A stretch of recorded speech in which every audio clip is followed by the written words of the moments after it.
Hey guys, so my table is messy for a reason. One, I'm a slob, and then two, I have something to explain to you because this seems to be a confusing theory in our community. So first things first, paint separation. So as you can see right here, I have a almost perfect example. This is a bottle of white ink. It's just like a basic Liquitex white ink. And as you can see, all the pigment has settled in the bottom, and then the clear medium is still up top. And so basically what has happened is the medium is less dense than the pigment. So the pigment is going to sink to the bottom. And then the medium is going to rise to the top because it is less dense. This happens with all kinds of different things. It happens with sugar and water, salt and water. It happens with sand and water. Anything that's typically like a liquid with something that's a little bit more dense than it tends to separate whenever it's sat for a very, very long time.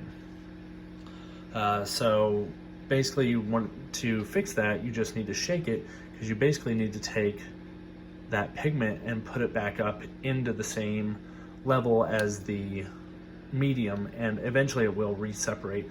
But that's why we shake our paints, is to make sure that that resting pigment on the bottom is to be brought up and mixed in with the medium. So let's say hypothetically the medium in this situation with these Skaven and these ogres is the Skaven and the pigment is the ogres. So right now we have our shaken paint, so everything is mixed finely. But let's say over time the models have been sitting here a very long time and they slowly begin to separate because these ogres are much heavier than the Skaven. So this is up, this is down. The ogres tend to settle near the bottom because they are heavier, more dense. The Skaven will tend to float to the top because they are less dense.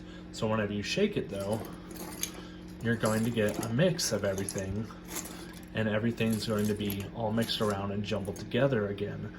So that being said, this very, very simple concept, whenever you shake it, it brings everything together. But whenever you do something, I don't really know the word for it, but basically whenever you create a centrifuge, if you were to take your paint and maybe stick it on the end of a drill and have a spinning motion, what is going to happen to your paint is the pigment that is more dense than the medium that is in there is going to sink to the outside of your paint, because it, instead of having a mixing motion where like things are going together like this, you're having things go like this, and so whenever things are heavier than the other, it gets pulled to the outside rather than to be mixed in with everything else. If you were to take the bottle and maybe spin it this way as well, it would sink towards the bottom and towards the bottom of the jar if you were to spin it like this, because that pigment is still more dense than the medium, and the medium is going to come up to the top because it's just basically how things work. If you set a rock on a pile of feathers, the rock's going to sink to the bottom of the pile of feathers because the rock is more dense and heavy than the feathers, and it's going to be pulled down harder by Earth's gravity. Granted, I'm not Captain Super Scientist or anything like that, but I'm trying to explain a very simple concept. You cannot take a paint and spin it in a circle in one direction. Maybe if you have 3 or 4 agitators in there, it might work, but even then, those agitators might get stuck in place. They're not going to continually spin around the jar and mix everything. So basically, you can't take this and spin it in one single direction because it will separate the paint from the medium, basically. That's why you have to make this up and down motion, or even like a side to side motion, because it doesn't allow the pigment to get stuck in one spot. It has to keep moving with the flow of the liquid that's inside. That's why we shake like our contrast paints. As you can see there on the bottom, there's that bluish tint color right there, that white. That right there is the, I don't know what the hell that stuff is that they have in there, but it's basically what their pigment clings to give it the contrast effect. And whenever you shake it, granted it might take me a long time,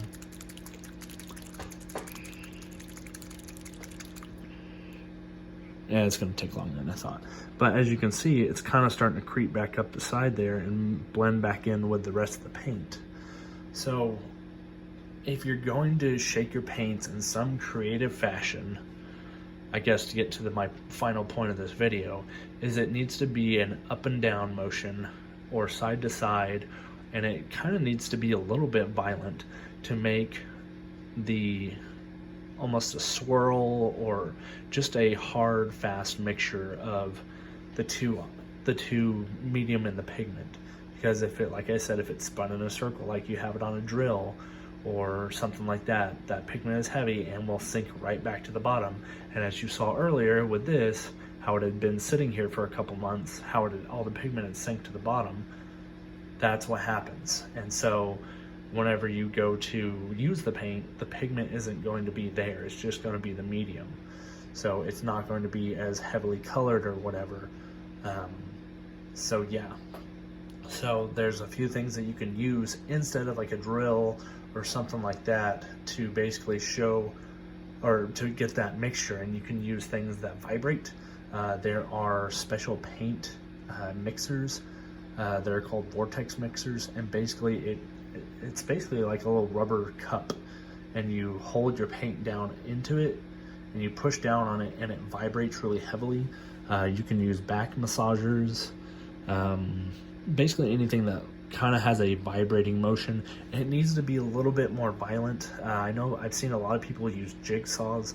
I don't know, outside of maybe like a local marketplace or something like that where you can get a cheap used one. You don't want to buy a nice new one and burn up the motor in a jigsaw just to shake your paints. I know some people have wrist and elbow and even like the ability to grip stuff. Those are issues for them, so that might be something that's good for them. But typically, if you're just shaking your paints for 30 seconds to a minute, you're really only going to use 5 to 10 paints within a certain amount of time, unless you're sitting there really like doing a marathon. So just shaking your paints with your hand really isn't going to kill you. I know it's kind of a neat thing that is kind of like, ooh, look what I have or whatever, but really the time that you're spending to put the paint inside, a clamp, or to rubber band it into something or do something special with it to get it shaken up. By the time you got it in there, you could have shaken that paint by hand, and you're really just doubling and tripling sometimes your time that you could have been just like, all I have to do is this for 15 or 20 seconds, and I guarantee you this will be just as mixed as whenever, I shook it up the very first time or whatnot, See, I mean, it's very opaque now. You can't see the clear liquid anymore. So I don't know. This video, really the only point is stop using things that spin your paints in a circular motion, because you're just creating a centrifuge at the end of the day. So yeah, hopefully that was helpful. Hopefully that makes sense.